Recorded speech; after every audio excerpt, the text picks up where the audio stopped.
उस दिन सुबह के 6 बजे मम्मी ने आवाज दी, अजीत उठ जाओ, देखो सूरज सिर पर चढ़ आया है। लेकिन मैं इतनी जल्दी उठने वाला थोड़े ही था। मगर अगले ही पल मुझे उठना पड़ा, क्योंकि हमारे पड़ोस के खाली पड़े मकान से आती खटखट की आवाज ने मेरी उत्सुकता जो बढ़ा दी थी। मैंने ऊपर छत पर खड़े खड़े नीचे पड़ोस के घर में झांक कर देखा, जहां ट्रक में से सामान उतारा जा रहा था। शायद कोई किराएदार रहने को आया होगा। ऐसे ही नींद की ऐसी तैसी करके रख दी।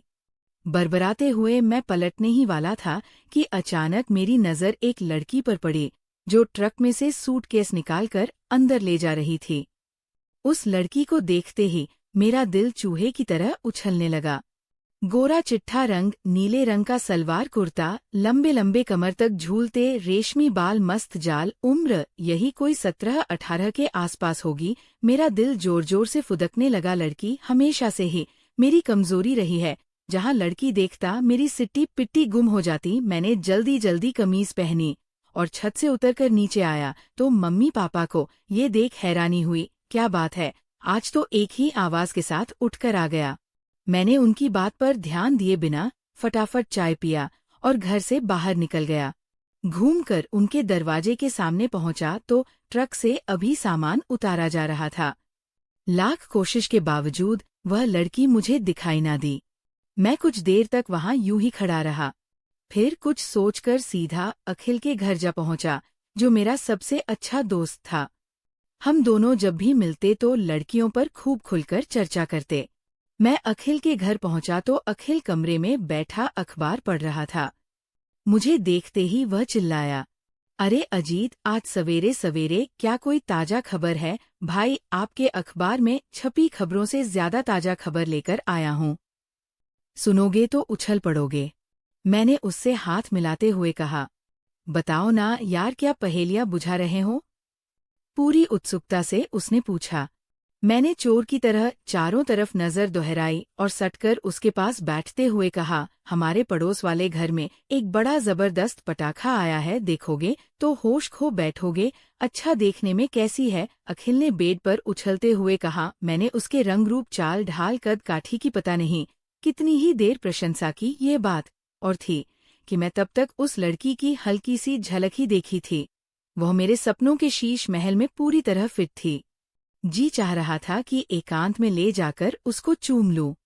अखिल ने मेरा हाथ अपने हाथ में लेकर धीरज खोते हुए कहा, यार जल्दी पटाओ, कहीं हमसे पहले कोई और ना हाथ मार जाए। अरे ऐसा कैसे हो सकता है मेरे होते? मैं आज ही उस पर अपना जादू चला देता हूँ। कहते हुए मैं उठ खड़ा हुआ। अरे अजीत, बैठो, घर आए हो, चाय पानी तो पीकर जाना, अखिल ने टोकते हुए कहा। मैंने चुटकी लेते हुए कहा, अब कभी इकट्ठे बैठकर पार्टी का मजा लेंगे। अच्छा अखिल, बाय, शाम को मिलूंगा। अच्छा भाई, बायब। अखिल के घर से चलने के बाद बाजार के बीचों बीच से होता हुआ मैं सीधे अपने घर के पास ही आकर रुका। लेकिन अपने घर में घुसने से पहले उसके घर में झांकना नहीं भूला। तब तक ट्रक सामान उतार कर जा चुका था। मुझे सामने कोई भी नजर न आया। शायद वो सामान ठीक ठाक करने में लगे होंगे। सोचकर जैसे ही मैं अपने घर में घुसा तो देखा एक बूढ़ी सी औरत माँ के पास बैठी बातें कर रही थी। मुझे देखते ही माँ बोल पड़ी, यही है मेरा बेटा अजीत। आओ अजीत, ये हमारे नए पड़ोसी है। माँ ने उस बूढ़ी औरत की तरफ इशारा करते हुए मुझे बताया। मैं चलकर पास गया और सभ्यता दर्शाते हुए उस औरत के पाँव छुए तो उसने सिर पर हाथ फेरते हुए कहा, जीते रहो बेटा। मैं अपने कमरे की तरफ बढ़ गया तो वे फिर एक दूसरे से अपना अपना पारिवारिक परिचय देने में लग गई। मेरे कान बार बार उनकी बातों में दिलचस्पी ले रहे थे। वो बूढ़ी औरत मम्मी से कह रही थी कि मेरा पोता भी आपके बेटे की ही उम्र का था। लेकिन होने को कौन टाल सकता है? एक दिन मोटरसाइकिल से बाजार जा रहा था कि रास्ते में एक जीप से एक्सीडेंट हो गया और वही दम तोड़ दिया। बेटे की मौत के बाद उसकी माँ के दिमाग में ऐसा शर्मा बैठा कि वह भी कुछ दिन बाद घुट घुट कर चल बसी। मुझ अभागिन को छोड़ दिया।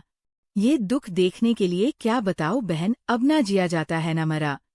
वो थोड़ी देर रुकी और भीग आई आंखों को पल्लू से साफ कर फिर कहने लगी, अब तो एक पोती ही है, उसी को देखकर जी रही हूँ।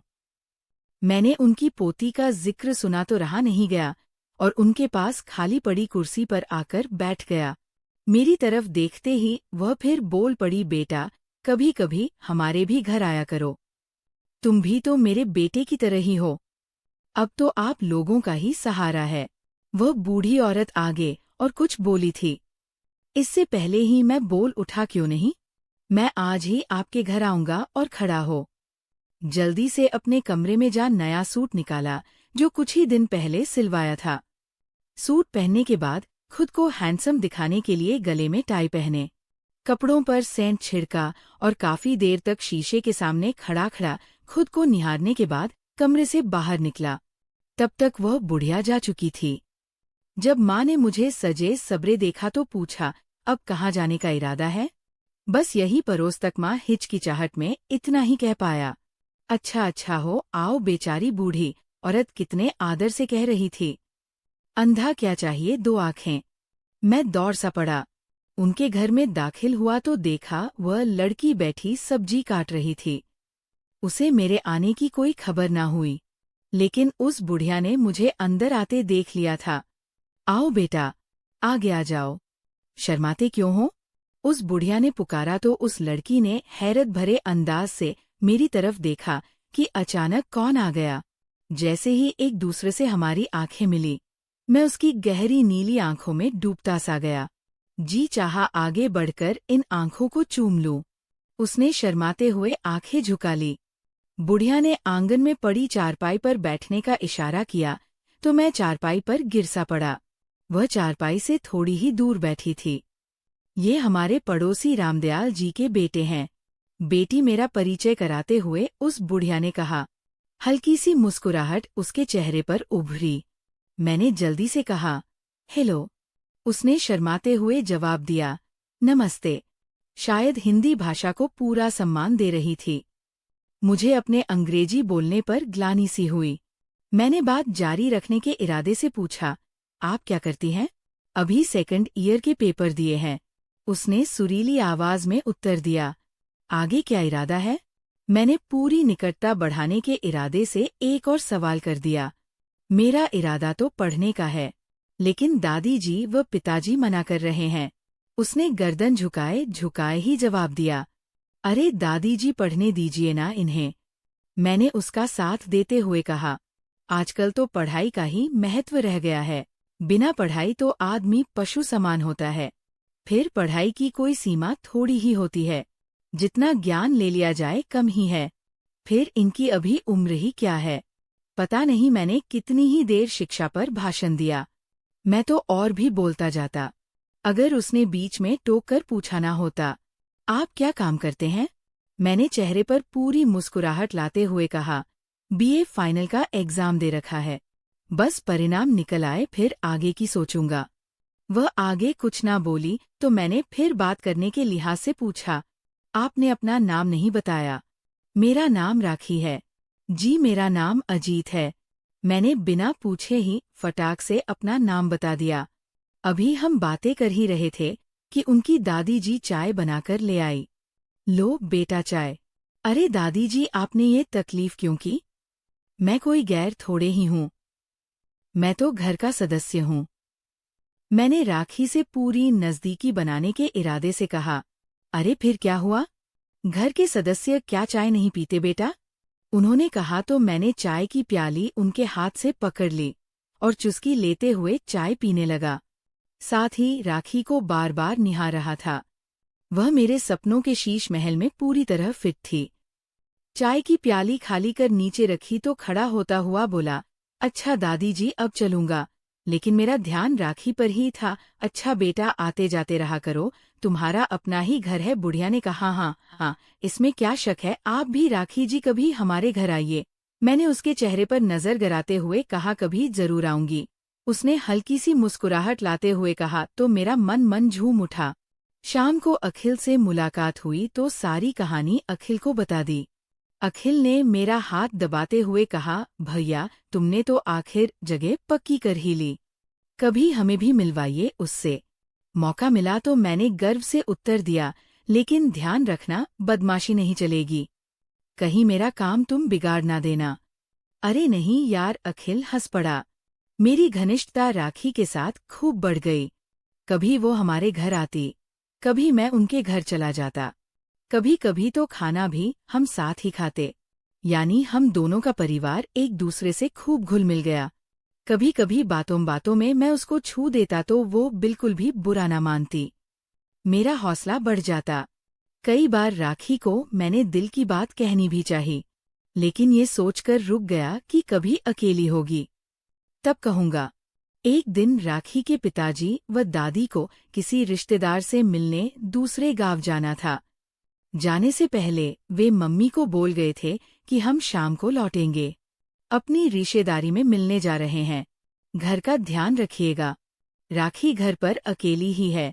मैं स्नान घर में नहा रहा था। मैंने भी सुन लिया। मैं इसी सुनहरे मौके की ताक में था। मेरा मन ये सोचकर खुश था कि आज राखी घर पर अकेली ही है। मेरा मन कल्पना की ऊंची उड़ानें भरने लगा। दोपहर का समय था। गर्मी अपनी पूरी चरम पर थी। सूरज देवता लगातार आग बरसाए जा रहे थे। लोग अपने अपने घरों में ठंडी छाव का आसरा लिए सो रहे थे, लेकिन मेरी आंखों में नींद कहा। मुझे तो बस राखी ही दिखाई दे रही थी। मम्मी भी सोई पड़ी थी। मैं कांपते दिल से उठा और राखी के घर में घुस गया। राखी कमरे में सोई पड़ी थी। छत पर पंखा चल रहा था। राखी को शायद नींद नहीं आ रही थी। आंखें बंद किए पड़ी थी। तभी तो मेरे पद चापों की आहट सुन चौंक पड़ी। अरे अजीत, तुम! मैं तो डर ही गई थी। इसमें डरने की क्या बात है? मैंने तीखी नजरें राखी के सारे बदन पर घूरते हुए कहा। आओ अजीत, बैठो। मैं सुबह से अकेली ही पड़ी बोर हो रही थी। अच्छा हुआ तुम आ गए, राखी ने कहा तो मेरा हौसला बढ़ गया। मैं उसी बेड पर बैठ गया जिस पर राखी लेटी हुई थी। राखी ने नीले रंग का गाउन पहन रखा था। वह मुझे आज हमेशा से ज्यादा अच्छी लग रही थी। मेरा मन बेकाबू होने लगा। मेरी आंखों में वासना के लाल डोरे तैरने लगे। मैं एक टक राखी को खा जाने वाली नजरों से देखने लगा। शायद राखी मेरी बिगड़ी नियत को तार गई। तभी तो उसने उठकर बैठते हुए कहा, ऐसे क्या देख रहे हो अजीत? राखी, तुम नहीं जानती मैं तुमसे कितना प्यार करता हूँ। मैंने तुम्हें जिस दिन से देखा है ना नींद आती है ना चैन मिलता है। राखी, आज तो मेरी प्यास बुझा दो। मैंने धीरज खोते हुए कह दिया है। राखी को जैसे बिजली का शॉक लगा। झटके से खड़े होते हुए कहा, अजीत, मैंने ये कभी भी नहीं सोचा था कि तुम इतने गिरे हुए इंसान हो। मैंने तुम में हमेशा अपना अपना खोया हुआ भाई देखा है। हमेशा भाई की तरह प्यार किया है, और तुमने उस प्यार का गलत मतलब निकाल लिया। क्या तुम्हारी नज़र में औरत सिर्फ वासना पूर्ति का ही नाम है? उसमें माँ या बहन का कोई स्थान नहीं। आज तुम जैसे लोगों की वजह से ही भाई बहन का रिश्ता भी बदनाम हो चुका है। आज तक तुम्हें मुझ में सिर्फ वासना ही दिखाई दी है, और इसी उम्मीद के सहारे तुमने मुझसे निकटता बढ़ाई है। तो लो, मेरा जिस्म हाजिर है, कर लो अपनी वासना पूरी। कहते हुए राखी ने गाउन के बटन खोल दिए। मारे शर्म के मैं जमीन में गिरा जा रहा था। मेरी नजरें राखी के सामने उठ नहीं पा रही थी। मरे हुए लहजे में बस मैं इतना ही कह पाया, मुझे क्षमा कर दो राखी, मुझसे भूल हो गई। वासना ने मेरी बुद्धि को भ्रष्ट कर दिया था। राखी अपना गाउन ठीक करते हुए उठकर मेरे पास आई। मेरा झुका चेहरा अपने हाथों से ऊपर उठाया और बोली, मैं जानती हूँ अजीत, तुम एक अच्छे लड़के हो, लेकिन वासना ने तुम्हारी बुद्धि पर पर्दा डाल दिया था। मैंने तुम्हें क्षमा कर दिया। ये बात हम दोनों के बीच ही रहेगी। वादा करो आज के बाद हर लड़की को आदर की दृष्टि से देखोगे। मैंने अश्रुपूरित नयन ऊपर उठाए तो राखी ने अपने हाथों से आंसू पोंछते हुए कहा, आदमी कभी कभी भटक जाता है अजीत, गलत लोगों की संगत से, गलत फिल्में देखने से। जो मेल तुम्हारे मन पर जम चुका था वह इस पश्चाताप के आंसुओं से धुलकर बाहर निकल गया है। वादा करो हर रक्षाबंधन के दिन अपनी इस बहन से राखी बंधवाने जरूर आओगे, चाहे मैं कहीं भी हो। दीदी कहते हुए मैं राखी से लिपट गया तो राखी की भी आंखें भर आई। आज वास्तव में उसे खोया हुआ भाई मिल गया। दोस्तों, आपको ये कहानी अच्छी लगी हो तो प्लीज़ वीडियो को लाइक करें और चैनल को सब्सक्राइब